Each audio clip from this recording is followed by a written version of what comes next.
Hello, Politics Plus Media 101 listeners. We've got a really interesting, I hope, very fun conversation for you today because we're talking to two gentlemen, and it's four gentlemen now who are from northern New England and have all these interesting kind of connections and overlapping backgrounds. These two guys that we brought on today are Paul Hodes and Matt Robison, and they're the hosts of the wonderful Beyond Politics podcast. They've got really interesting backgrounds in politics and advocacy.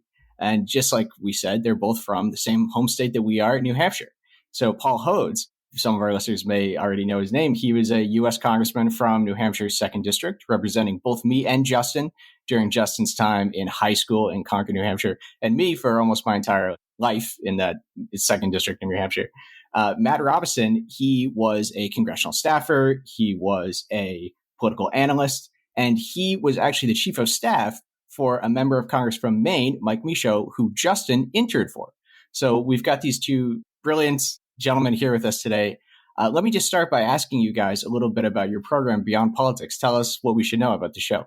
Well, Paul, you kicked it off. I mean, it was your radio gig to start with. Yeah. So I was invited to do a radio show on a local Concord, New Hampshire radio, WKXL. And I did that for, 5 years or so. It was really a local show. And then Robison and I were talking because in addition to serving as Mike Michaud's chief of staff, Matt Robison was actually my chief of staff. We had a good time. We've stayed friends. And we started talking about politics and doing a political show. And lo and behold, we invented a show and sold the idea to WKXL. So we started out on terrestrial radio. People remember that, little dials, and you turn the dials and the pointer goes back and forth. And then we turned it into a podcast, and Matt has really taken it and run with it. We're now on YouTube, on the Blue Amp YouTube channel. I have a face made for radio, but that doesn't seem to slow us down. And we podcast and YouTube it. We have two shows in the feed. One is Beyond Politics, and the other is Balance of Power, in which we form a panel with our resident anti-Trump conscientious Republican, Alicia Preston, and we go back and forth about the politics of the week. So we're having a great time. So I suppose we've got all of these veterans of the U.S. Congress, for Justin as congressional staffer, for Matt as a chief of staff, and for Paul as a member of Congress.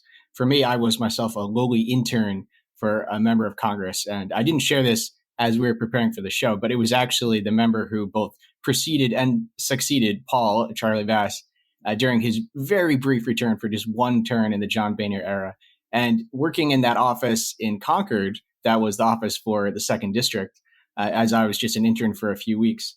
We were looking through all the stationery envelopes, all the things that we had in the office. And it was the same office that Paul had used when he was a member. And we were looking through, and it was Paul Hodes on everything. And it was, can we find some envelopes that we can send out? And they all had Paul Hodes' letter mark on them. So we weren't able to use any of those. But I think maybe the Bass staff were probably much worse at cleaning than I'm sure Matt was when he was running the office for Paul. But that was a different era than we're in now. I think a lot of Americans look at the recent era in American politics as a new era, the Trump era and the post-Trump era, and all the talk about how much has shaken up. But there's still little pieces of continuity that we can also find. I mean, I know that many analysts look at the rancor on the Republican side in Congress and point back even to 1994 and Newt Gingrich and say it really started then.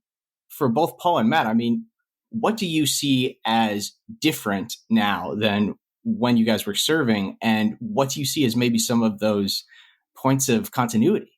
I think the way most people would experience it, and most people are not political maniacs like us, right? If you're listening to the show, by definition, you are in the top 0.1% of high information voters. You are someone who is really tuned in and paying attention to this stuff. For most people out there, their experience is not going to be following what's going on in Washington. It's going to be much more what you were just talking about, John, the kind of constituent service and, feet on the ground interactions with voters that congressional offices have.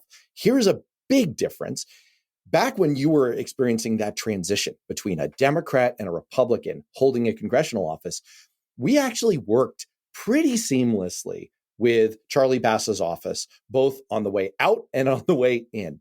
And it was because I, as a congressional staffer, had a background of working with the staff there, actually being colleagues and in some cases friends with them. That sounds kind of namby-pamby, like, not meaningful, but it was extremely meaningful. We worked on legislation together.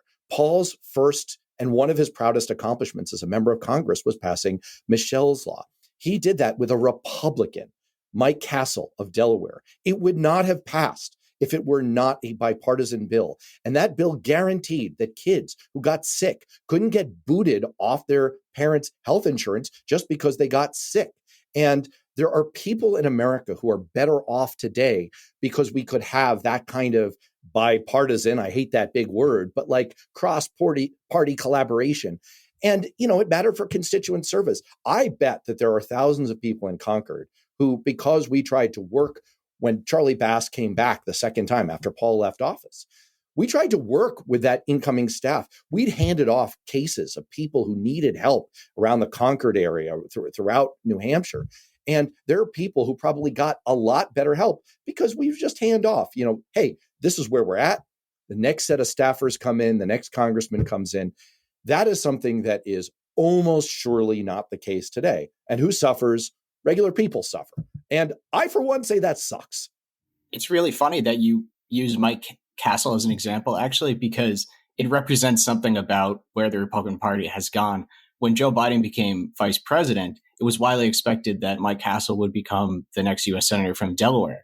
And the Republican Party in that state had the choice of nominating either him, this member of Congress, or the witch. Exactly. Or Christine O'Donnell, who was one of the bellwethers of where the Republican Party would be heading. Yes, and good choice. You went with the wish. Not the way I would have gone.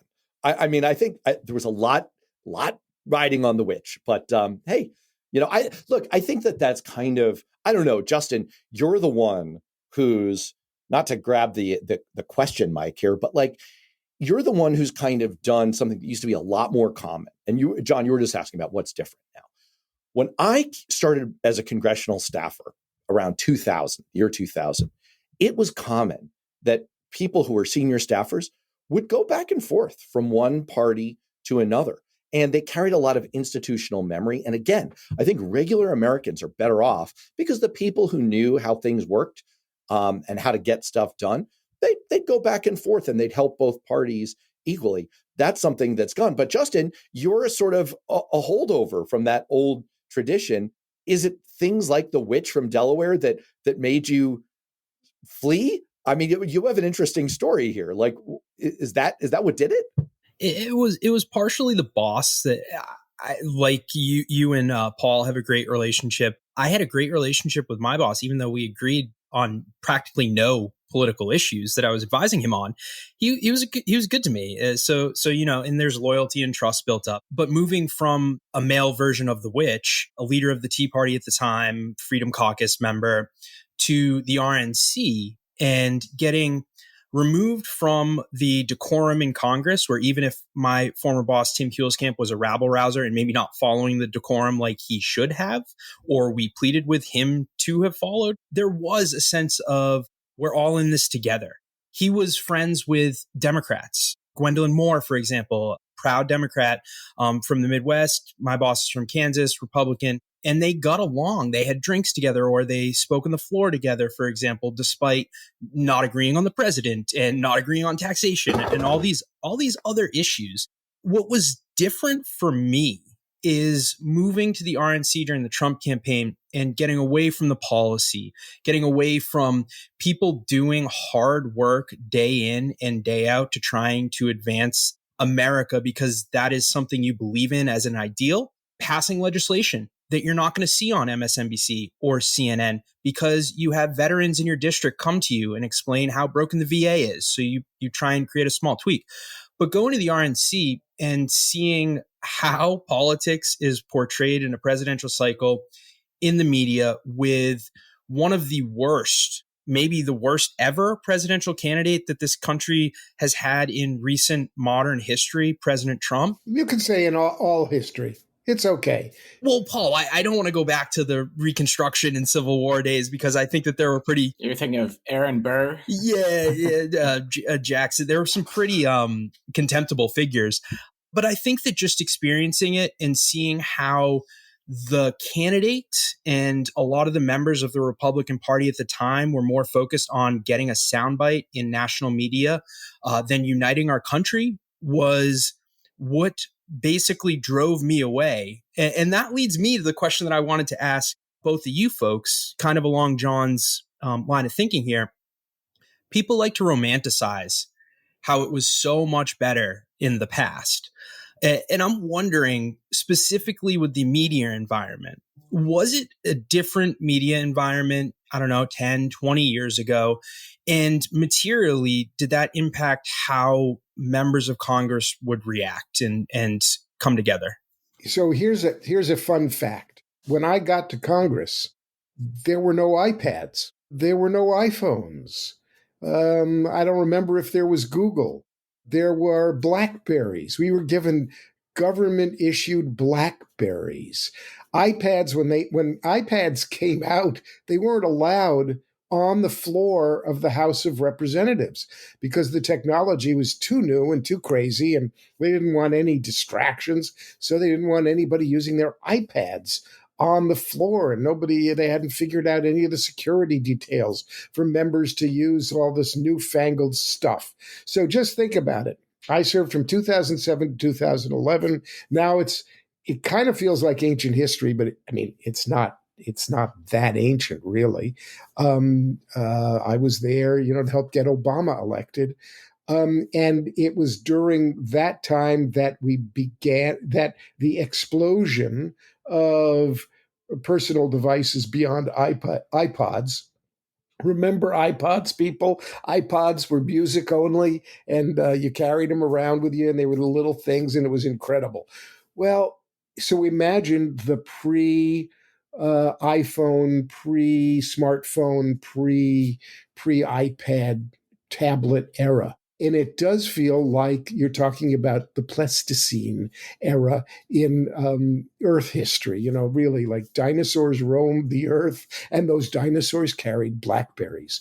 So we were concerned about the 24-hour news cycle, and I spent a fair amount of time in the house recording studio, recording little tidbits that we would try to send out to television, because you'd go to television and there was the internet, and you would try to, maybe get something on the internet, but we weren't living in a TikTok world. We were not.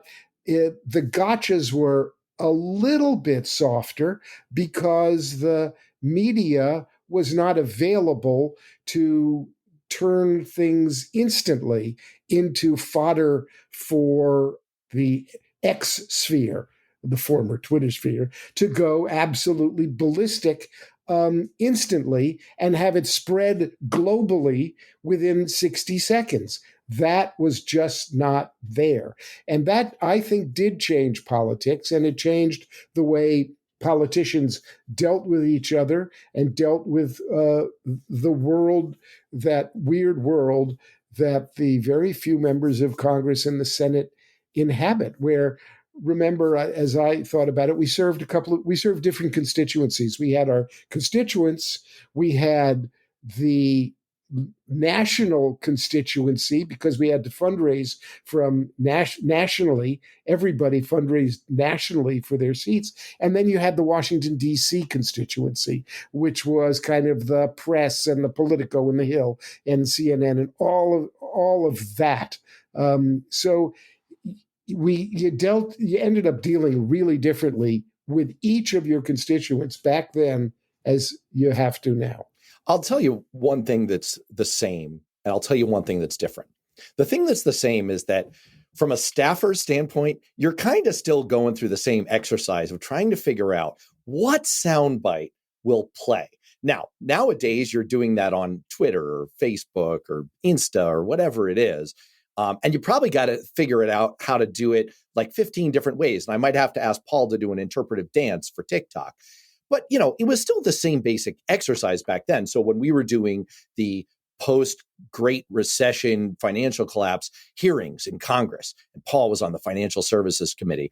We were like, wow, this is going to get national TV coverage. How do we manufacture a viral moment? And I pulled together the staff, and I'm telling you, I had all of these 20-somethings sitting in a room, and we're all spitballing. How do we get Paul Hodes 10 seconds on CBS News? And we came up with it.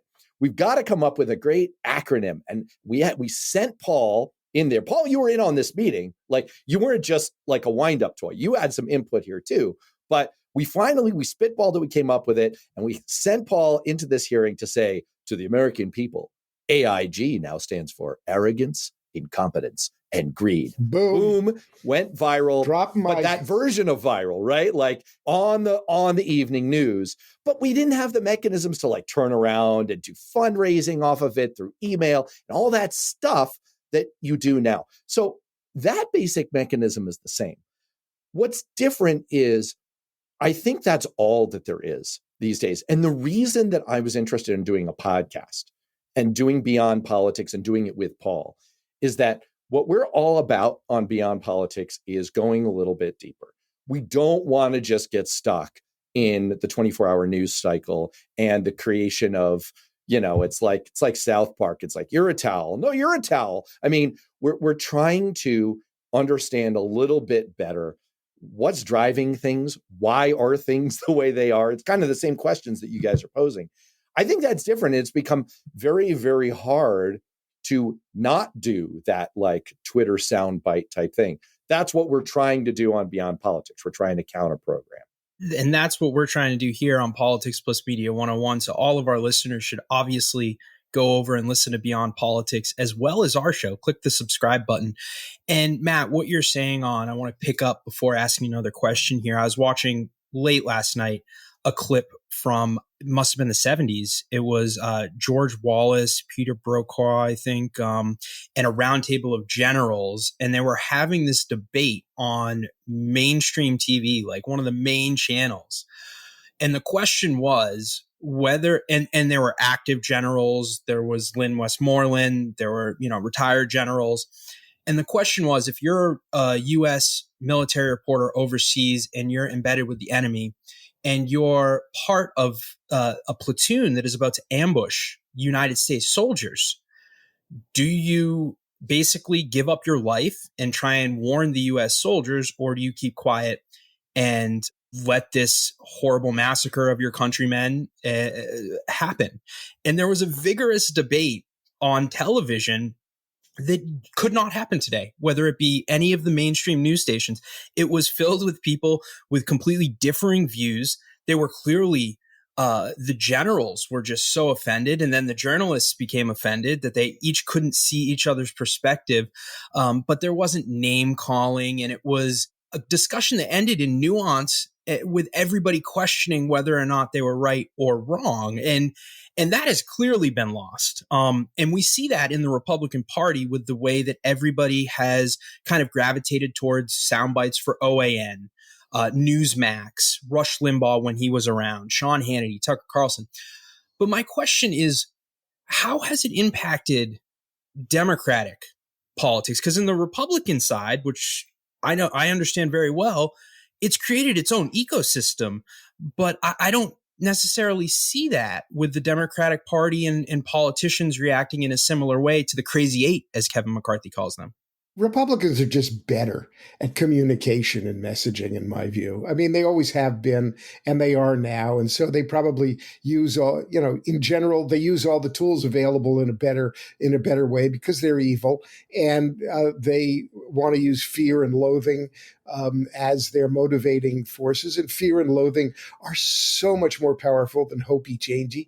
And so they're just better at it. So I would say you've picked up on a weakness of the Democratic panoply or pantheon that really probably needs to be corrected. Now, there are, of course, lots of Democratic strategists and analysts and consultants who make a boatload of money off their candidates, telling them that they're going to manage their social media and they know how to do it, and they'll combine their email mail and their contribution mail and their TikToks and everything else. But Democrats just aren't as good at it. And Democrats are burdened. Democrats are burdened by things, really annoying things like ethics and values. Those words are unknown, of course, to Republicans, but Democrats actually care about them. And it's a horrible weakness in politics that Democrats care about a little more about doing the right thing. I keep telling all my friends who are still serving, would you give all that up? Greed, graft, corruption, evil, nastiness, and fear really should be your modus operandi, but I can't get them to admit it. All right, I'm a little less high on the basic moral impulse of the Democratic Party. I think human beings respond to incentives. I think that's what it is. And you're right about the conservative media. Conservative, that's generous. All right. The right-wing media ecosystem. People respond to incentives. What's kind of lost in the media discussion is that the media includes right-wing media and mainstream media. Right-wing media dwarfs mainstream media in every metric. It certainly dwarfs what you could call left-leaning media, right? The MSNBC of the world. I could belabor the statistics, but just you're a quick Google away.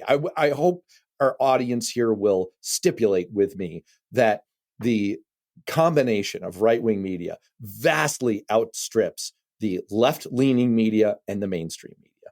And so Republican politicians respond to, look, I think Republicans have hoisted themselves on their own petard here. I do.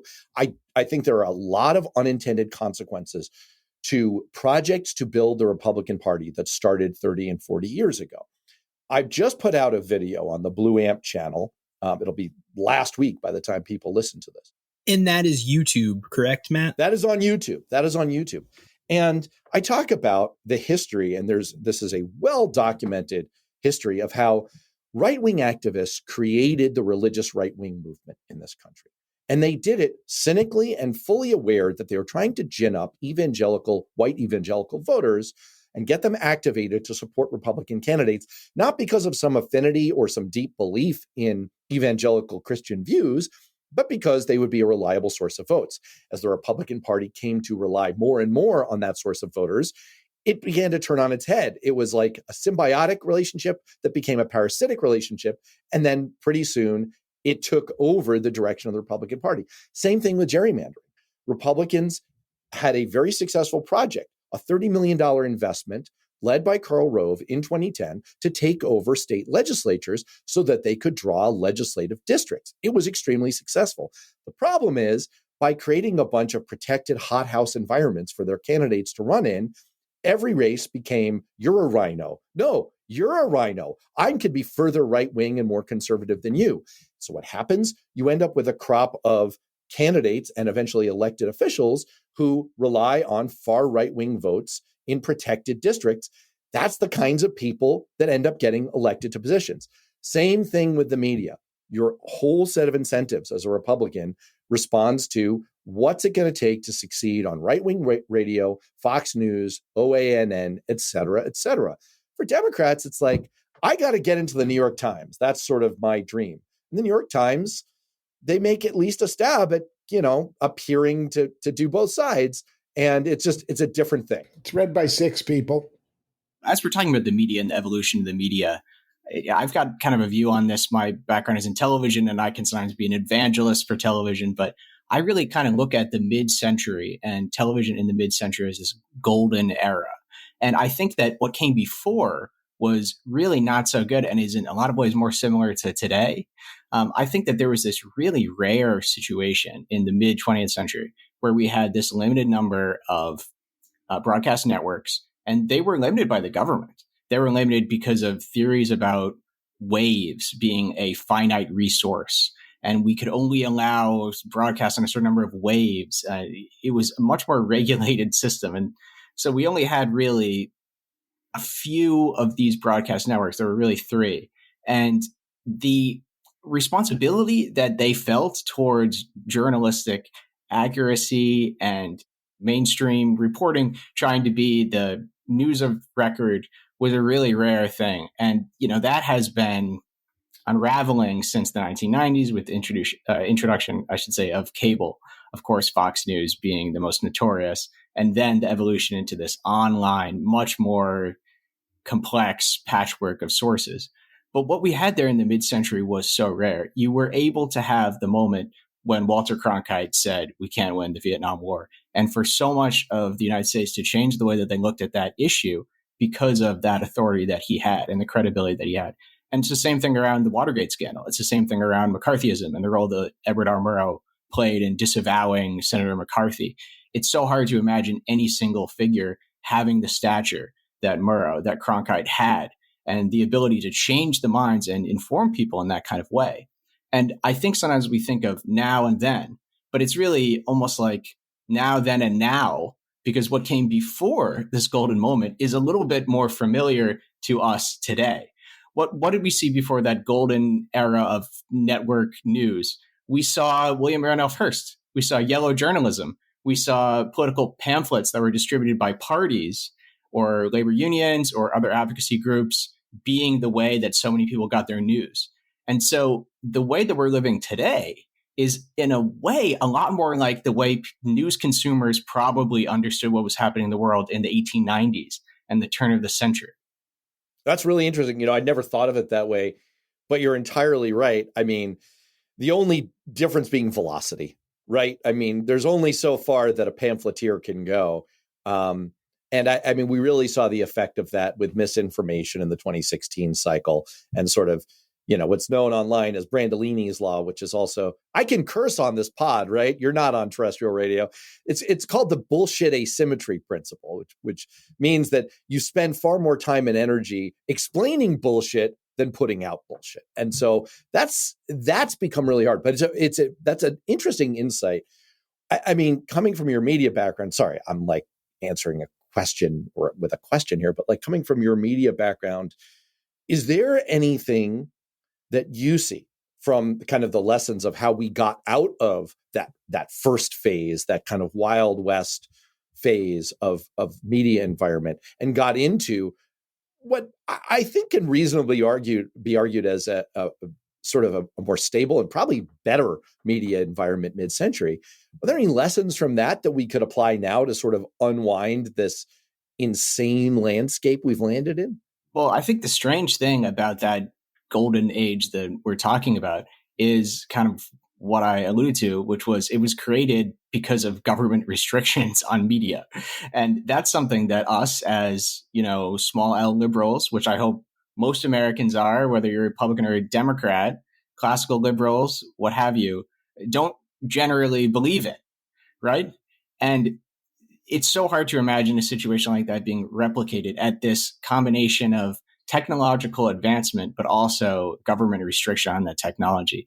And maybe there are some conversations about something similar happening with social media, especially around TikTok, because we know that the current US government feel a bit trepidatious about having a Chinese-owned media network informing the perspectives of an entire generation of Americans and what that might mean for security. So could we be in a situation where the government decides that they need to crack down on this source of misinformation for national security reasons? And then we have a government restriction bringing on more credible sources of information than the alternatives. I don't know. Even that, though, is so different from what we had in, the 1950s and 60s. But maybe it's it's a strange parallel because we're seeing government action restrict speech in a way that makes people more informed. But doesn't that conflict make us all really uncomfortable? So it's a very difficult thing.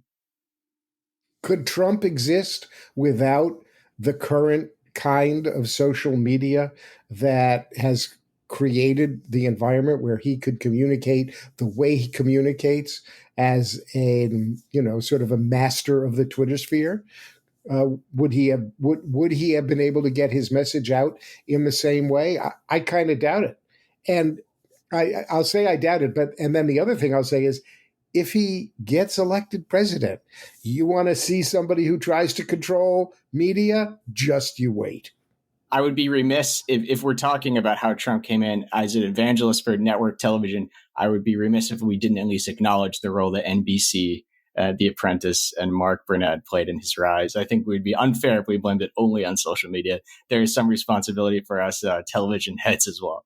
And I agree, the Democratic Party is way better than the Republican Party. However, we need to remember Bob Menendez is currently serving in the U.S. Senate as a Democrat. So he is... Poster boy. He's a poster boy for morals, right? And putting country first. No, poster boy for greed, graft, and corruption. The old-fashioned values.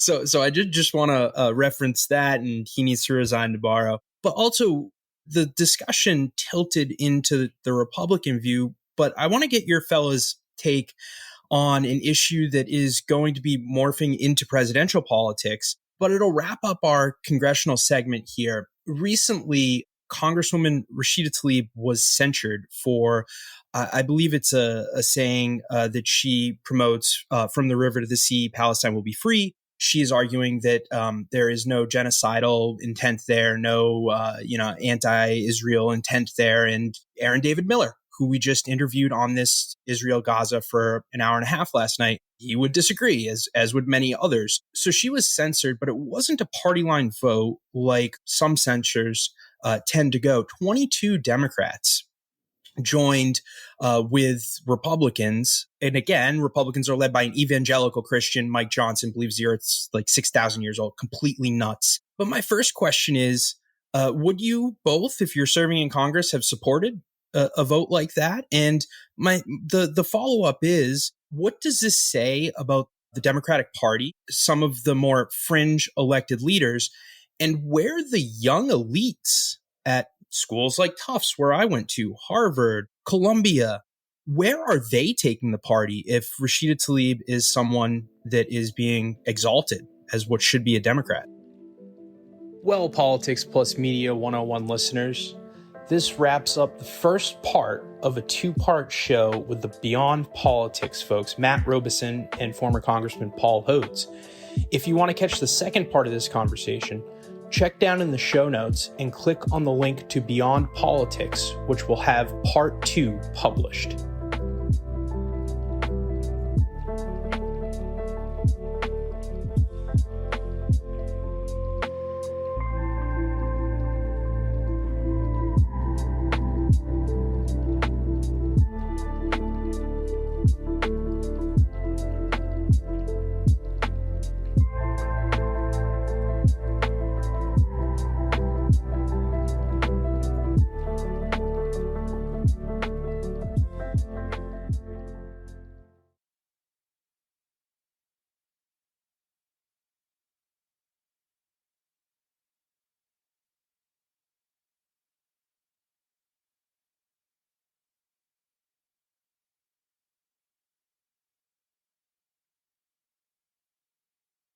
Paul, since you used to be a member of Congress and could actually vote on something like this, do you want to take the first one and I'll take the second one? Sure. And I'll just tell you that in a recent show, Matt and I and Alicia Preston talked about this on Balance of Power, and we came out in different places. I was the first and so far the only Jewish member of Congress from New Hampshire. I took it seriously. I traveled to Israel with Steny Hoyer.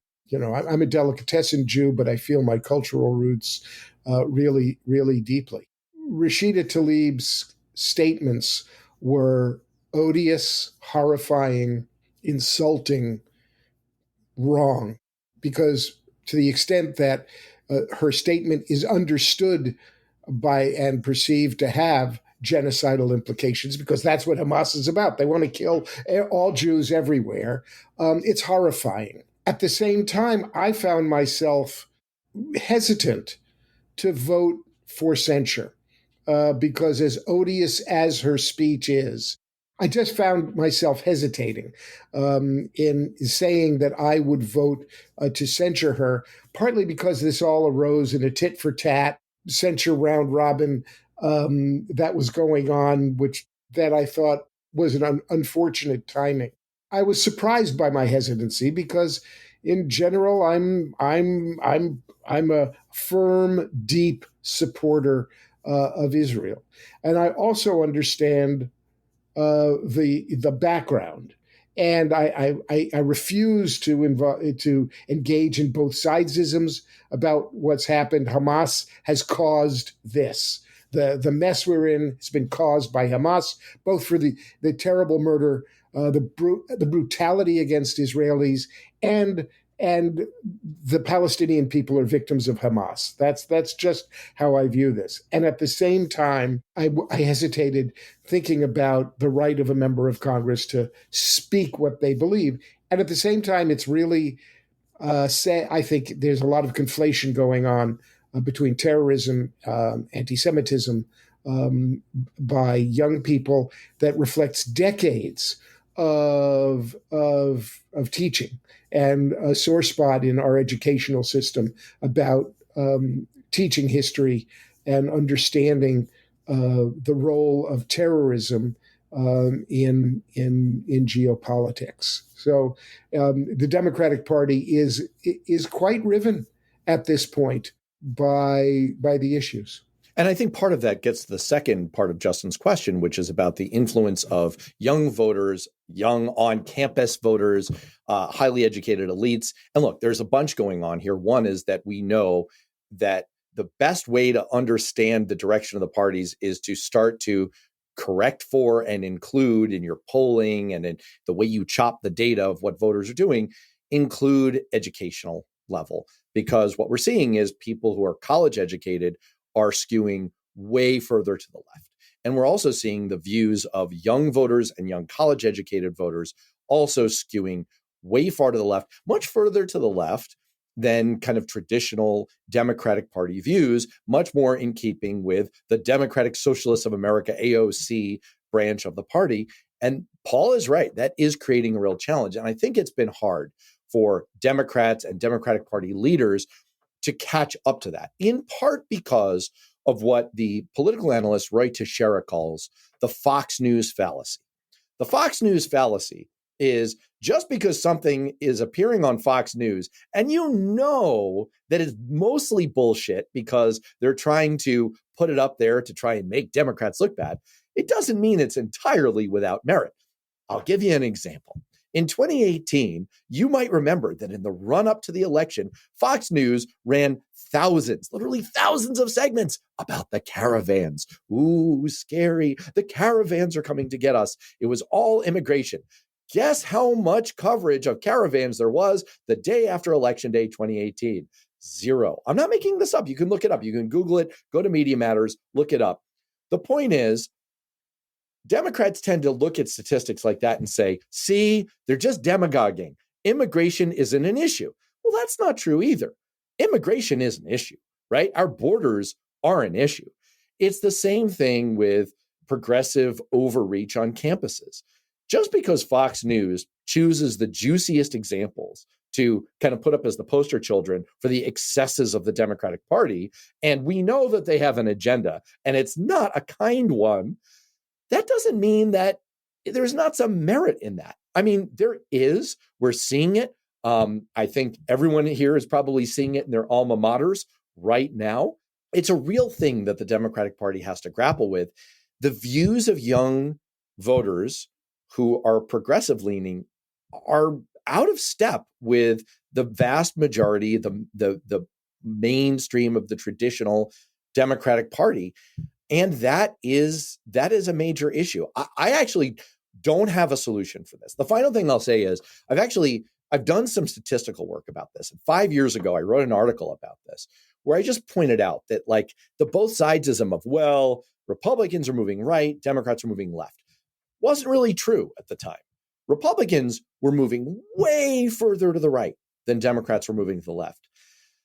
That's beginning to be a little bit less true.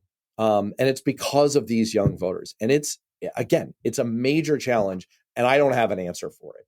And I think where we can leave it is before this war that is going on, President Biden, in my humble opinion, has been the most successful legislative president since FDR, pulled us out of Afghanistan, the CHIPS Act, the Inflation Reduction Act, the Bipartisan Infrastructure Act. He was coming in on the heels of an attempted coup by a madman who was our president, who tried to just tear down the whole system.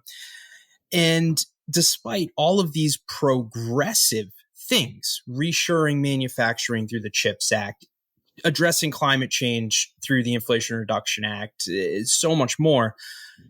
Young progressive voters still didn't like him. And I just cannot understand it. We had the most progressive president arguably since FDR, and there's still some type of disconnect going on in the Democratic Party. Yep. He looks old. And we're in an ageist society.